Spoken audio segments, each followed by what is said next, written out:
नमस्कार. मी आपल्याला या झाडाखाली उभा आहे आणि हातामध्ये माझ्या फांद्या आहेत. आपण ओळखतच असाल ह्या फांद्या कसल्या आहेत आणि ही पानं कसली आहेत. तर ही पानं आहेत तमालपत्र. जे आपण तमालपत्र प्रत्येक भाजीमध्ये, मसाले भातमध्ये, पुलावमध्ये, बिर्याणीमध्ये टाकतो आणि प्रत्येक मसाल्याच्या पदार्थाचा एक हा घटक असतो. म्हणजे आपण जेव्हा मसाले घेतो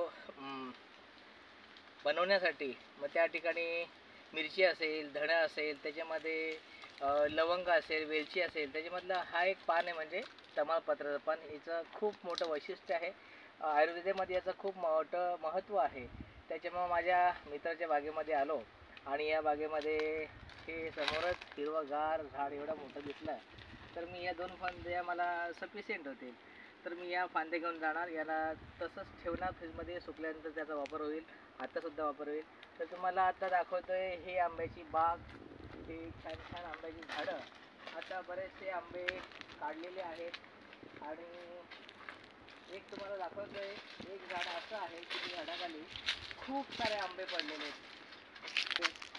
तर एक आंबा असा आहे की या ठिकाणी आपल्याला मुद्दा म्हणून सांगतोय की मी ह्या गावाला आलो, माझा मित्र अशोक देसले सरांच्या गावाला मी आलो आणि त्यांच्या ह्या बागेमध्ये फिरलो.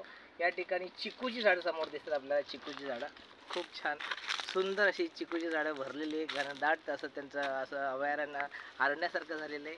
ही आंब्याची झाडं दिसत आहेत, तमालपत्राची झाडं, कडीपत्त्याची झाडं, अशा प्रकारची बरीचशी झाडं आपल्याला या ठिकाणी पाहायला मिळाली.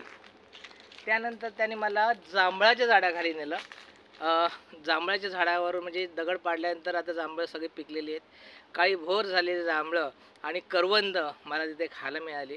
नंतर त्या ठिकाणी भोकर होतं. भोकर आम्ही लहान असताना ते भोकर पिकल्यानंतर ते येलो असतं आणि त्याच्या आतमध्ये असा चिकट असा पदार्थ असतो, तो रस खायचा असतो.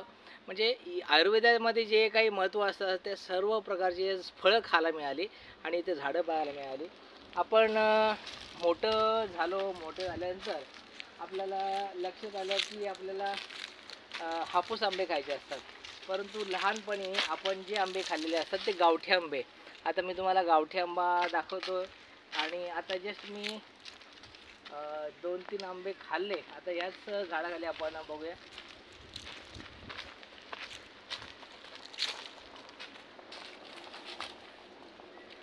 हे बघा, हे असे आंबे पिकलेले खाली पडतात. हा आंबा आहे, हा आंबा आहे पिकलेला, एकदम तयार आहे. ह्याला पाडाचे आंबे म्हणतात. आपण कितीतरी हापूस आंबे खाल्ले, पण ह्या आंब्याला जी चव असते ती हापूस आंब्याला नसते. म्हणून लहानपणीच्या गोष्टी कधी माणूस विसरत नसतो. तर हापूस आंबा मी घेणारच आहे, केशर आंबा मी घेणारच आहे. परंतु हा आंबा लहानपणी असताना इकडून हे जसे असेल तसे घ्यायचे आणि इकडून हे दात काढायची आणि आता मी त्या साईडने न खाता, न धुतच खायचा असतो. तो नॅचरल असतो. फक्त पुसून घेतला, थोडी माती लागली असेल. हे असं आतमध्ये एकदम तयार झालेला आंबा असतो. असे आंबे आम्हाला खायला भेटत नसायचे. आता इथे पडलेले आहेत तरी कोणी खायला येत नाही. हे बघा, हे आंबे एकदम तयार आहेत, मस्त आणि टेस्टी. लहानपणाची आठवण मला इथं आल्यानंतर आमच्या मित्राने करून दिली. त्याबद्दल तुमचा खूप खूप धन्यवाद. अशाच प्रकारची मला सेवा देत जा की जेणेकरून रानचा मला मेवा खायला मिळेल. धन्यवाद. थँक्यू.